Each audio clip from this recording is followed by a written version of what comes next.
Comme la connerie humaine, les ondes se propagent en 3D dans toutes les directions. Existe-t-il des cons et des connes sphériques? Un con sphérique, c'est une personne qui est conne sous tous les angles. J'aimerais vous parler de la conformité. Alors, il y a une notion en psychologie qu'on appelle le syndrome de Panurge. C'est la fameuse expérience des segments. Donc on fait passer un test à un groupe d'individus, mais il y a des complices dans le lot. Il y en a un qui n'est pas au courant. Il s'agit de comparer 3 segments de longueur différentes. Et au moment de formuler les réponses, donc le lot des complices va donner une réponse erronée. Que se passe-t-il pour la personne qui a trouvé la bonne réponse? Elle va être complètement influencée par la réponse collective des autres. Son cerveau va complètement occulter la vérité. Alors je me suis servi de ça pour faire un prolongement par rapport à ce contexte. Voyez-vous, Survivor n'a même pas besoin d'exister ou d'être dispersé dans l'air. C'est beaucoup plus malin que ça. Encore une fois, ce sont les ondes, radio, télévision, qui vont être utilisées pour imposer son existence par effet nocebo médiatique répété. Voilà comment ça se passe. On n'a pas besoin de le créer physiquement. Si la masse y croit majoritairement, ceux qui ont encore des doutes ou sont mal informés y croiront aussi pour se conformer à la croyance collective par simple peur d'être exclus du clan. La peur de l'abandon, ça remonte aux origines de l'homme, à la préhistoire déjà. Celui qui avait raison, il avait beau avoir raison, s'il était exclu du groupe, il était mort. Et on sait également que la douleur psychologique est beaucoup plus importante que la douleur physique. Donc tout le monde semble croire que ce fameux virus existe, donc c'est que ça doit être vrai. Pas de remise en cause de la version officielle des médias. On appelle ça également en psychologie l'impuissance apprise. Et cet effet est d'autant plus puissant que la croyance semble être mondiale. Pas besoin de preuves ou de vérification factuelle ou d'examen microscopique. L'information suffit. Et plus c'est gros, plus ça passe.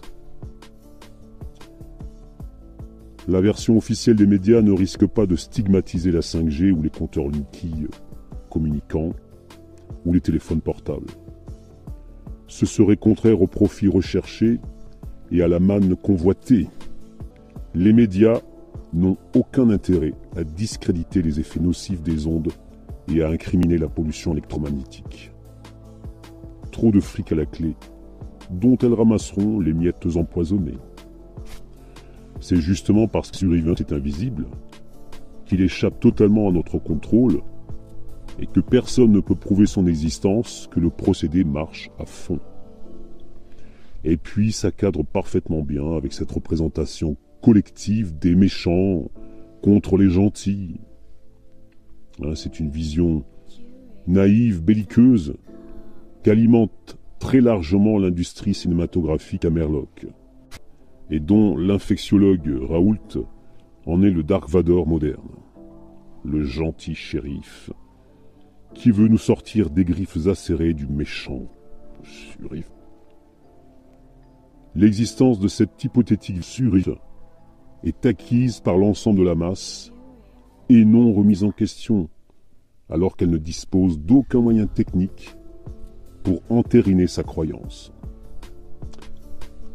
Paradoxalement, l'omniprésence des ondes est occultée par cette dernière, alors que des preuves tangibles de leur émission ne manquent pas autour de nous et au-dessus de nos têtes.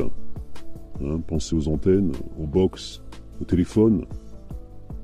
Ce sont autant de preuves physiques, visibles. N'y aurait-il pas comme un os dans la miche de pain? Si ce n'est pas la preuve que la masse est devenue crétine, alors qu'est-ce? lavage de cerveau, reprogrammation mentale, les masques, la chloroquine, les poudres de perlimpinpin ne vous protégeront pas des ondes. Nul besoin de microscope pour détecter un mensonge ou une arnaque. Le bon sens suffit. Et oui, la connerie humaine est bel et bien contagieuse. Si tout le monde pense comme ça, c'est que c'est forcément vrai. On se pose beaucoup moins de questions concernant la radioactivité invisible des centrales nucléaires ou la toxicité des particules fines que nous inhalons toute gorge déployée, ou les OGM de chez Tricatel que l'on nous force à ingurgiter. Pensez au Codex Alimentarius. Surrégueux et dangereux, vu à la télé, et la télé commande. Comment détruire l'économie pour sauver les populations? Rappelez-vous du Petit Prince. L'essentiel est invisible pour les yeux. Et tout est inscrit dans l'invisible. Les ondes ont envahi totalement notre environnement, mais les gens préfèrent croire que le danger est un nanobrin de protéines inertes, incapable même de se défendre et de se mouvoir, sans même remettre cette information en cause un seul instant. Ce que dit la télévision est parole d'évangile. Si on leur annonce demain que la Terre est plate, ils le croiront sans même le remettre en question. Si tout le monde le dit et le pense, c'est que c'est certainement vrai. Quant au dissident averti, même s'il sait qu'il a raison au fond de lui, il devra la mettre en sourdine. Sa parole ne sera de toute façon pas entendue, car elle n'est pas en conformité avec l'opinion générale. Aussi, pour sauver sa peau et ne pas être exclu du groupe, il devra nier ses convictions et se conformer. La pensée mise en commun n'est qu'une pensée commune. Les hommes qui pensent en rond ont des idées courbes. Chantait Léo Ferré. C'est une des grandes techniques de manipulation de masse. Infantiliser, inventer un problème et proposer ensuite une solution. Cela ne surprend personne que le paiement sans contact ait été inventé avant cette fausse épidémie. Comment faire accepter à la masse la disparition du cash prochaine et obtenir le consentement général pour un paiement 100% dématérialisé? Je vais maintenant passer à une petite piqûre de rappel, c'est la mode en ce moment, les piqûres. Que s'est-il passé le 31 décembre 2019 ? Alors, c'est une date importante. Ça correspond à l'annonce des premiers cas de Corona en Chine, au procès de Stan Mayo à Saintes, au Brexit, avec une grosse bamboula à l'UPR, le même jour, quasiment à la même heure. Mais également à la date de début de dépôt des candidatures pour les opérateurs en vue du déploiement 5G en France. Ceci, bien entendu, n'est que pur fruit du hasard. C'est pratique sur Yves finalement, pour étouffer tous les dossiers qui dérangent et les affaires qui puent. C'est nanométrique. Personne n'ira donc y mettre son nez et ne pourra prouver son existence ou son inexistence. D'ailleurs, il y aura toujours un doute qui subsiste même dans l'esprit du plus sceptique. Pour finir, un petit message que j'adresse aux gilets jaunes. Ne le prenez pas mal. Et oui, le destin est bien railleur. Alors comme ça, vous vouliez boycotter les grandes surfaces. L'État accède à votre requête et vous oblige à y aller une fois tous les 15 jours. Vous vouliez boycotter les pompes à essence.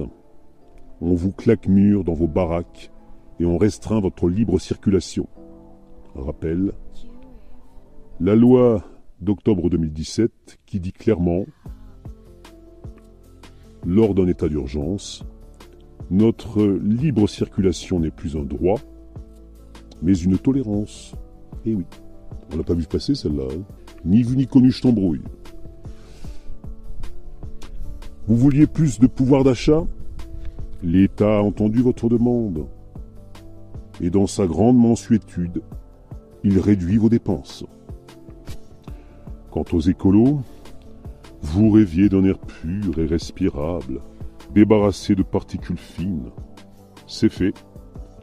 Le génie d'Aladin élyséen exauce votre vœu. Les villes n'ont jamais été aussi respirables que depuis le début du confinement. Elle est pas belle la vie? Dans l'hôpital de mon cerveau, une dépression est annoncée. J'ai pu observer des cojones dans mon microscope virtuel. Et je vous le confirme, ils portent bien un masque sur leur visage et des gilets fluo. Bonne journée à tous.